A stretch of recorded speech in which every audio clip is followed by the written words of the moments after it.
ठाण्याच्या मुरबाड तालुक्यातल्या वाघवाडीमध्ये भीषण पाणी टंचाई तर पिण्याच्या पाण्यासाठी भर उन्हात 1 किलोमीटरची पायपीट करून खडकातल्या कपारीतनं पाणी भरण्याची वेळ।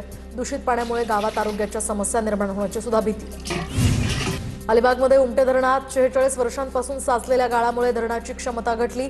तब्बल 47 गावं आणि 33 आदिवासी वाड्यांमध्ये पिण्याच्या पाण्याचा प्रश्न गंभीर, तर या गाळ काढण्याकडे दुर्लक्ष झाल्याचा नागरिकांचा आरोप। चंद्रपूर शहरातील अनेक भागांमध्ये भीषण पाणी टंचाई, नागरिक भर उन्हात पाणी भरत असल्याचं चित्र। शहरातील जटपुरा या भागामध्ये रोज टँकरनं पाणी पुरवठा, पाण्यासाठी नागरिकांची झुंबड। कोल्हापुरातील राधानगरी धरणाच्या पाणी पातळीत मोठी घट, धरणातनं भोगावती नदीमध्ये होणारा विसर्ग पूर्णपणे थांबवला, त्यामुळे शेतीवर येत्या काळात मोठा परिणाम होण्याची शक्यता। जालना जिल्ह्यातील काही भागांमध्ये पाणी टंचाई निर्माण, तर जिल्ह्यात गेल्या 10 दिवसात टँकरची संख्या 20 ने वाढली आहे। सध्या 58 टँकरद्वारे पाणी पुरवठा, तर जिल्ह्यातील 32 गावं आणि 27 वाड्यांमधील 94,368 नागरिकांना टँकरनं पाणी पुरवठा। साताऱ्याच्या पाटणमधील ढेबेवाडी विभागामध्ये टँकरनं पाणी पुरवठा, जिल्हा परिषद सदस्य मृणाल पाटील यांच्याकडून पाणी पुरवठा। टँकरनं पाणी पुरवठा करत दुर्गम ढेबेवाडी या विभागातील पाणी टंचाईमुळे दूर झाली आहे। मृणाल पाटीलचं सर्वत्र कौतुक। वाशिम जिल्ह्यामध्ये वाढत्या उन्हामुळे जलसाठ्यात मोठी घट, तर आगामी काळात पाणी टंचाईचं संकट आणखी गडद होण्याची शक्यता, त्यामुळे पाणी जपून वापरण्याचं प्रशासनाचं आवाहन। सोलापूरमधील उजनी धरणातनं भीमा सीना जोड कालव्यातनं विसर्ग सध्या घटलाय, तर कालव्यातनं सध्या 100 क्युसेकचा विसर्ग सुरू आहे।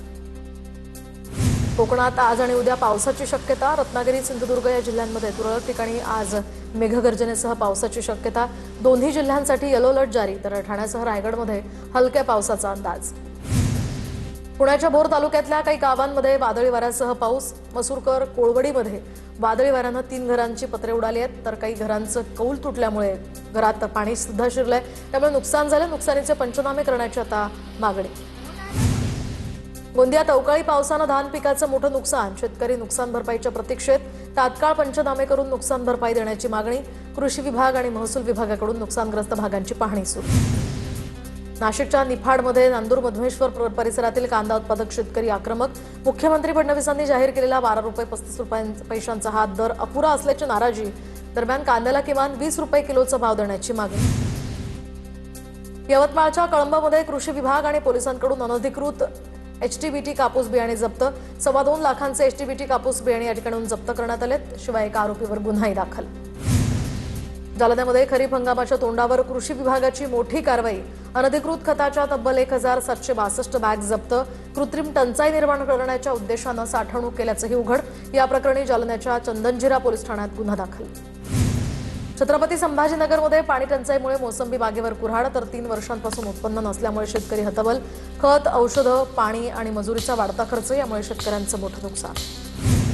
बुलढाण्याच्या संग्रामपूर तालुक्यामध्ये वाढत्या तापमानाचा संत्रा बागांना फटका। तातडीनं पंचनामे करून आर्थिक मदत देण्याची मागणी, तर बावणबीरमधील शेतकऱ्यांचे सुमारे 4 लाख रुपयांचे नुकसान। राज्यातील शेतकऱ्यांचे प्रश्न थट्टा मस्करीत घ्यायला लागलो तर राज्याच्या दृष्टीनं हे योग्य होणार नाही। आंबा आणि काजू उत्पादक शेतकऱ्यांच्या आंदोलनावरून खोतांचा सर।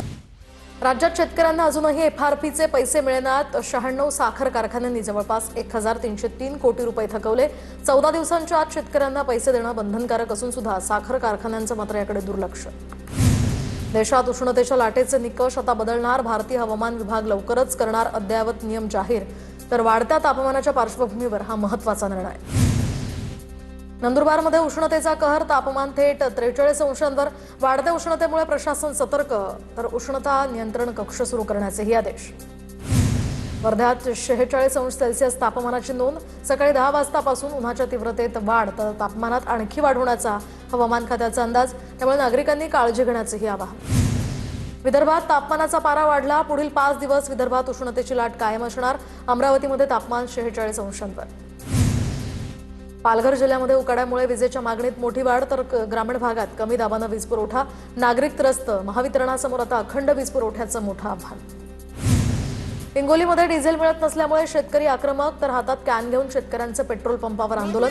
डिझेल पुरवठा सुरळीत करण्याचीही शेतकऱ्यांची मागणी। मंत्र्यांच्या ताफ्यातील गाड्या कमी करा आणि डिझेल द्या, आंदोलकांची मागणी। बुलढाण्यामध्ये पोलीस बंदोबस्तात पेट्रोल डिझेल वाटप, तर अनेक पंपांवर वाहन चालकांमध्ये वाद। बुलढाण्यातील निम्म्याहून अधिक पंपावर इंधन नाही, तर पेट्रोल डिझेल असणाऱ्या पंपावर वाहनांच्या रांगा। रत्नागिरीमध्ये जिल्ह्यात तिसऱ्या दिवशी देखील सीएनजी गॅसचा तुटवडा. पहाटेपासूनच सीएनजी मिळावा यासाठी सीएनजी स्टेशन बाहेर वाहनधारकांच्या रांगा. ऐन पर्यटनाच्या हंगामात सीएनजीच्या तुटवड्यामुळे पर्यटक हैराण. नंदुरबारच्या धडगाव शहरातील पेट्रोल पंपांवर सुद्धा वाहनधारकांची गर्दी, तर 1 ते 1.5 किलोमीटरपर्यंत वाहनांची रांग. ग्रामीण भागातील पेट्रोल पंपांवर इंडियन टंचाईचा फटका. वाशिम जिल्ह्यामध्ये पेट्रोल आणि डिझेलचा तुटवडा. सलग तिसऱ्या दिवशी सुद्धा पेट्रोल पंपावर गर्दी. शेतकऱ्यांची डिझेलसाठीही भटकंती. मात्र डिझेल उपलब्ध नसल्यामुळे रिकाम्या हाती त्यांना परतावं लागतंय. जालन्याच्या भोकरदनमध्ये दुचाकीला एलपीजी गॅस कनेक्शन जोडल्याचा प्रकार समोर. पेट्रोलच्या तुटवड्यामुळे देशी जुगाड केल्याचं समोर. दुचाकीच्या डिक्कीमध्ये 3 किलोचे एलपीजी गॅस कनेक्शन आढळले.